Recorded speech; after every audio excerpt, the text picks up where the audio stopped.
Taxi trade representatives call off plans for a 5-day strike after meeting officials over regulation of unlicensed ride-hailing services.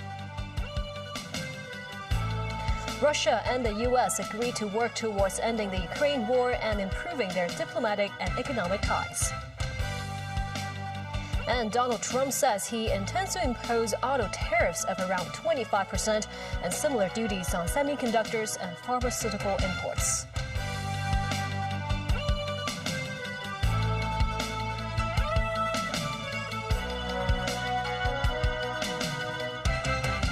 Good evening, and thank you for joining us. The government met with the city's taxi trade and representatives of ride-hailing platforms today. After the meeting, the taxi industry representatives said they will call off the strike actions slated for next month. The government's Transport Advisory Committee met with 20 taxi groups on Wednesday. The industry earlier threatened to organize a 5-day strike starting on March 5th if the government does not respond positively to their demands of cracking down on unlicensed vehicles offering ride-hailing services. On Tuesday, Chief Executive John Lee stressed such drastic actions would not solve anything. A day later, the Hong Kong Telecall Taxi Association apologized for having caused worries to the public. The group said now that the city leader has given the directives to combat such unlicensed ride-hailing services, they believe they should call off the strike at least for now. And what sparked the showdown this time? In recent weeks, Alibaba's AutoNavi taxi app, better known on the mainland as Gaode Taxi, has offered a new function to users to book private cars. Various ride-hailing operators also sent representatives to meet with the government this time. We believe that a balanced and sustainable regulatory framework will allow taxis and ride-sharing to coexist for the benefit of all Hong Kongers, for Hong Kongers to have more choice when it comes to point-to-point transportation, and also to protect the safety and service quality for all Hong Kongers. We are hopeful to have more dialogue and cooperation with the government and the taxi industry going forward. Stephen Cheung, chairman of the government's Transport Advisory Committee, said the meeting has been constructive. He hopes the committee can submit a report to the government for recommendations as soon as possible. Commissioner for Transport Angela Lee said private cars without a business license are not supposed to carry passengers for a fee, and the government's stance towards that has not changed. The administration is set to hammer out a framework to regulate online ride-hailing platforms within this year. Police have arrested a 23-year-old man on suspicion of having used a radio jammer to impersonate registered SMS senders and deceive recipients into providing their credit card information. One of the victims allegedly lost $22,000. At the end of last year, the government launched the SMS sender registration system, which adds a hash sign to messages from registered senders and organizations to help the public identify possible scam messages. Since last Tuesday, the police have received 28 reports about SMS messages with a hash sign pretending to be sent by government departments, courier companies, or online payment platforms with links to phishing websites. One victim clicked on the link and provided credit card information, resulting in a loss of about $22,000. The Cybercrime Bureau of the police arrested a 23-year-old man in Mong Kok on Monday for alleged conspiracy to defraud. He was allegedly using an illegal radio jammer to send suspected fake SMS messages at the time. The Communications Authority said it will communicate with various telecommunications service providers to strengthen the monitoring of abnormal signal coverage in the network. The government has proposed to amend the trade unions ordinance to introduce national security elements into the regulation of the trade union regulatory regime. Under the proposed amendment, national security offenders will be barred from starting trade unions or becoming staff members of such organizations. Authorities could also refuse the registration of new trade unions for national security reasons. The amendment would also expand the powers of the Registry of Trade Unions to enter the offices of trade unions to search for records and collect evidence. U.S. President Donald Trump said he intends to impose auto tariffs of around 25% and similar duties on semiconductors and pharmaceutical imports. Earlier, he said levies on automobiles would come as soon as April the 2nd. This is the latest in a series of measures from the Trump administration, which is threatening to upend international trade. Tracy Furness has more. Donald Trump said levies on automobiles would come as soon as April 2nd, the day after members of his cabinet are due to deliver reports to him outlining options for a range of import duties as he seeks to reshape global trade. Mr. President, have you decided specifically what the auto tariff rate should be? Yeah, I probably will tell you that on April 2nd, but it'll be in the neighborhood of 25%. What about semiconductors and pharmaceuticals? It'll be 25% and higher, and it'll go very substantially higher over a course of a year. Trump has long railed against what he calls the unfair treatment of US automotive exports in foreign markets. For example, the European Union collects 10% duty on vehicle imports, 4 times the US passenger car tariff rate of 2.5%. But the US collects 25% tariff on pickup trucks from countries other than Mexico and Canada to protect Detroit automakers. Trump also imposed 10% tariffs on Chinese imports and raised US taxes on foreign steel and aluminium. US Commerce Secretary Howard Lutnick, alongside other government representatives, will meet EU Trade Chief Maros Sefcovic in Washington on Wednesday to discuss various tariffs threatened by Trump. Trump earlier said he had designated Lutnick as leader of his trade policy.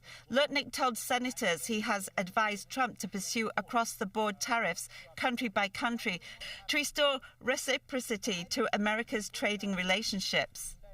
Lutnick, the billionaire chairman and CEO of Wall Street firm Cantor Fitzgerald, was confirmed by the Senate 51-45 on Tuesday to run the Commerce Department. The department, with 47,000 employees, is responsible for, among others, U.S. export controls, economic data and promotion of investment in the United States, and the $52.7 billion US chips and science semiconductor manufacturing and research subsidy program, as well as $42 billion program to expand high-speed broadband in areas with no or little service. Tracy Furness, TVB News. U.S. President Donald Trump's administration said it has agreed to hold more talks with Russia on ending the war in Ukraine. This after having an initial meeting which excluded Ukraine in the Saudi Arabian capital, Riyadh. Meanwhile, when asked whether he will meet Russian President Vladimir Putin before the end of this month, Trump said probably. Daniel Rao tells us more.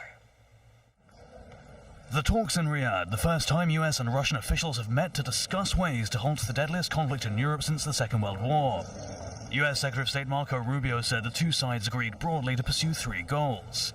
These were to restore staffing at their respective embassies in Washington and Moscow, to create a high-level team to support Ukraine peace talks, and to explore closer relations and economic cooperation. Rubio stressed the talks, which were attended by his Russian counterpart Sergei Lavrov and other senior Russian and US officials, marked the beginning of a conversation and more work needs to be done. Lavrov echoed Rubio's remarks and told reporters the conversation was very useful. No officials from Ukraine were present at the meeting, which came as the beleaguered country is slowly but steadily losing ground against more numerous Russian troops in a grinding war that began nearly 3 years ago. Ukrainian President Volodymyr Zelensky said his fellow countrymen want no one to decide anything behind their backs, adding no decision can be made without Ukraine on how to end the war. He postponed his own trip to Saudi Arabia that was scheduled for Wednesday. One source said Zelensky does not want to appear to give anything that happened in Riyadh any legitimacy. Ukraine's European allies have also expressed concerns they're being sidelined. US President Donald Trump pushed back against Ukraine's objections to being excluded from the talks. He also seemed to suggest Ukraine could have done more to end the conflict. And I think I have the power to end this war. And I think it's going very well. But today I heard, well, we weren't invited. Well, you've been there for 3 years. You should have ended it 3 years. You should have never started it. You could have made a deal. I could have made a deal for Ukraine that would have given them almost all of the land, everything, almost all of the land, and no people would have been killed, and no city would have been demolished, and not one dome would have been knocked down. But they chose not to do it that way. And President Biden, in all fairness, he doesn't have a clue. What he was so bad for this. He was so bad, so pathetic. It's so sad. When asked whether he will meet Russian President Vladimir Putin before the end of this month, Trump said, probably. Daniel Rao, TV News. Shortly after top officials from Russia and the U.S. concluded meetings in Saudi Arabia, Foreign Minister Wang Yi told a United Nations Security Council meeting that China supports all efforts conducive to Ukraine peace talks. In his call for fairness and justice in global governance, Wang said international affairs should no longer be monopolized by a small number of countries. Danny Zhou has a story. Wang Yi chaired a high-level meeting of the United Nations Security Council as China assumed the rotating presidency of the 15-member body for February.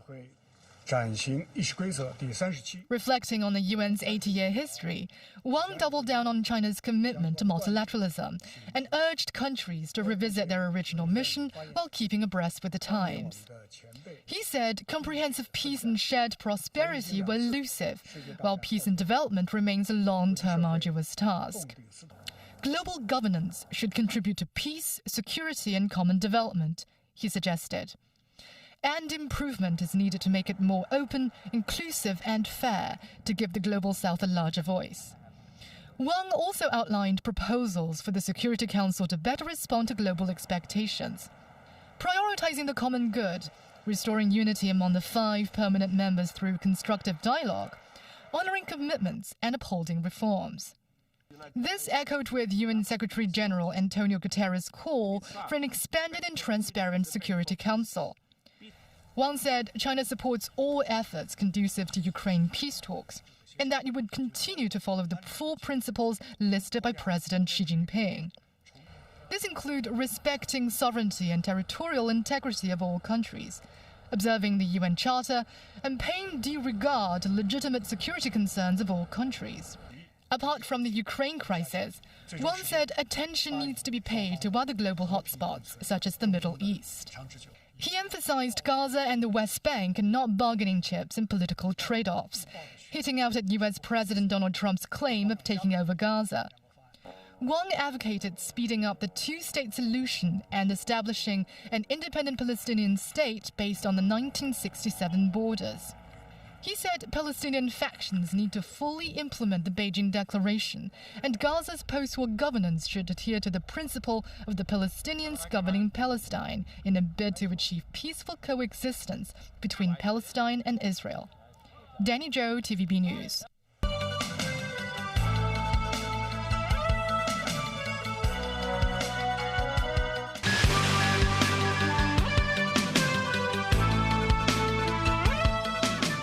Welcome back. A 25-year-old man who threw a homemade pipe bomb at then-Japanese Prime Minister Fumio Kishida during a 2023 election campaign has been sentenced to 10 years in prison. The Wakayama District Court handed down the ruling today. The suspect was found guilty of crimes including attempted murder and violations of laws on explosives and other weapons.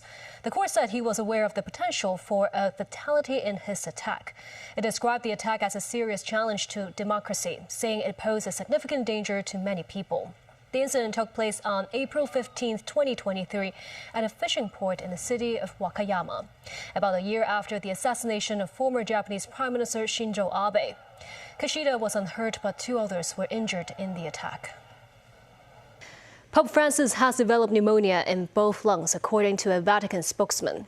This after new tests showed a further complication in the condition of the 88-year-old pontiff, raising concerns about his ability to fight off the infection. The Vatican said Francis' respiratory infection also involves asthmatic bronchitis, which requires the use of cortisone antibiotic treatment. Francis was admitted to Rome's Gemelli Hospital in a fair condition on Friday, after a week-long bout of bronchitis worsened. On Monday, medical personnel determined he was suffering from a polymicrobial respiratory tract infection, meaning a mix of viruses, bacteria, and possibly other organisms had colonized in his respiratory tract. The Vatican hasn't provided any information about how Francis is responding to the drugs he has been given, other than saying he isn't running a fever. The Democratic Party Central Committee will hold a meeting tomorrow to deliberate the party's future. Party Chairman Low Kin-hei said there will be a no-holds-barred discussion, meaning it can cover the possibility of the party disbanding, though he stressed decisions should be made through a voting process in accordance with the party's constitution. Currently, the Democratic Party has around 400 members, while the chairman admits there are ongoing discussions about the party's future. When asked if the party was under pressure from outsiders to dissolve, the chairman said he can't provide specifics. Low Kin-hei added the party has not begun discussions or efforts to secure nominations for the Legislative Council election later this year. Founded more than 30 years ago, the Democratic Party is one of Hong Kong's most enduring pro-democracy political parties. After the 2019 social movement, the party has fielded no candidates to contest in electoral polls. Harbin in Heilongjiang province is home to the world's largest ice and snow theme park. This year marks the 26th edition of its Ice and Snow World. Within 2 months after its opening, the winter attraction has drawn more than 3 million visitors.